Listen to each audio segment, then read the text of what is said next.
Hello viewers, welcome to Telugu Gumagumalu. ఇవాల్టి recipe వచ్చేసి గుమగుమలాడే చేపల పులుసు. చాలా చక్కగా చిక్కగా ఉంటుందండి ఈ చేపల పులుసు నేను చేసే విధానం. సో ఇంకెందుకు ఆలస్యం, లెట్స్ స్టార్ట్. నేను ఇవాళ పులుసుకి క్యాన్డ్ సార్డన్స్ తీసుకుంటున్నానండి. సో ఇవి మనకి కాస్కోలో దొరుకుతాయి. నేను ఇవి వచ్చేసి ముందు మనకి ఈ ఫిషెస్ అన్నీ కూడాను ఆలివ్ ఆయిల్‌లో సోక్ చేసి ఉంచుతారు. సో, నేను సెపరేట్‌గా ఆయిల్ పోసుకోకుండా ఈ క్యాన్‌లో ఉన్న ఆయిల్‌తోనే కుక్ చేసేస్తాము. మనకు కరెక్ట్‌గా సరిపోతది ఆయిల్ కూడా.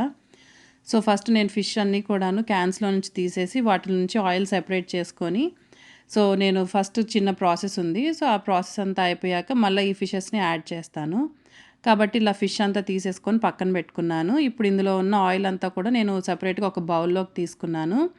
ఆయిల్ వేడెక్కిన తర్వాత ఆనియన్ పేస్ట్ వేస్తున్నాను. కావాలనుకుంటే పీసెస్ కూడా వేసుకోవచ్చు. సో, ఇలా ఆనియన్ పేస్ట్ అంతా కూడా బాగా ఫ్రై అయిపోయిన తర్వాత అల్లం వెల్లుల్లిపాయ పేస్ట్ కూడా వేసేస్తున్నాను. ఇప్పుడు అల్లం వెల్లుల్లిపాయ పేస్ట్ కూడా పచ్చివాసన అంతా పోయే వరకు ఫ్రై చేసుకోవాలి. తర్వాత 4 పచ్చిమిరపకాయలు కూడా వేసి ఫ్రై చేస్తున్నాను. ఇవన్నీ కూడా ఈవెన్‌గా మొత్తం అన్నీ ఫ్రై అయిపోయి పచ్చివాసన పోయింది అనుకున్నప్పుడు టొమాటో పేస్ట్ కూడా యాడ్ చేసుకోవాలి ఇందులో. టొమాటో పేస్ట్ బదులు ముక్కలు కూడా యాడ్ చేసుకోవచ్చండి. బట్ నేను టొమాటో పేస్ట్ యాడ్ చేస్తున్నాను. ఇలా చేస్తే మనకి గ్రేవీ బాగొస్తుంది.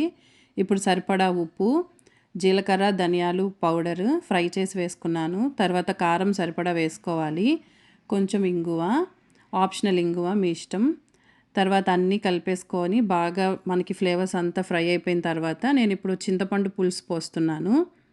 సో, సరిపడా చింతపండు పులుసు కూడా పోసేసుకొని ఒకసారి బాగా బాయిల్ అవ్వనివ్వాలి.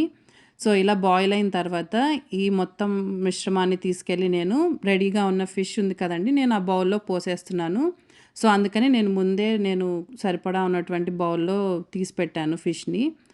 సో, ఇంక నేను ఇందులో ఆయిల్ ఏమి యాడ్ చేయను. ఫిష్ కూడా ఆల్రెడీ హాఫ్ డన్ అయ్యి ఉంటుంది కాబట్టి సరిపోతుంది. సో, ఇప్పుడు ఇవన్నీ కలిపేసిన తర్వాత మూత పెట్టేసి కొత్తిమీర జల్లేసుకొని ఒక 10 మినిట్స్ మీడియం ఫ్లేమ్‌లో బాగా ఉడకనిస్తే గనక మన చేపల పులుసు రెడీ అండి. అసలు చాలా చాలా టేస్టీగా ఉంటది. ఒకసారి ట్రై చేయండి మీరు కూడా. చూడండి 10-15 మినిట్స్ తర్వాత మూత తీస్తే చూసారు కదా! ఆయిల్ అంతా పైకొచ్చేసింది. సో, ఆ గ్రేవీ అంతా కూడాను ముక్కలన్నీ పీసెస్ అన్నీ గూడా పట్టుకున్నాయి. చాలా టేస్టీగా ఉంటదండి. మంచి స్మోకీ ఫ్లేవర్‌తో సార్డన్స్ ఒకసారి ట్రై చేయండి మీరు కూడా. మీకు కనుక ఈ వీడియో నచ్చినట్టయితే తప్పకుండా like, share and subscribe to Jyotsna vlogs. Thanks for watching.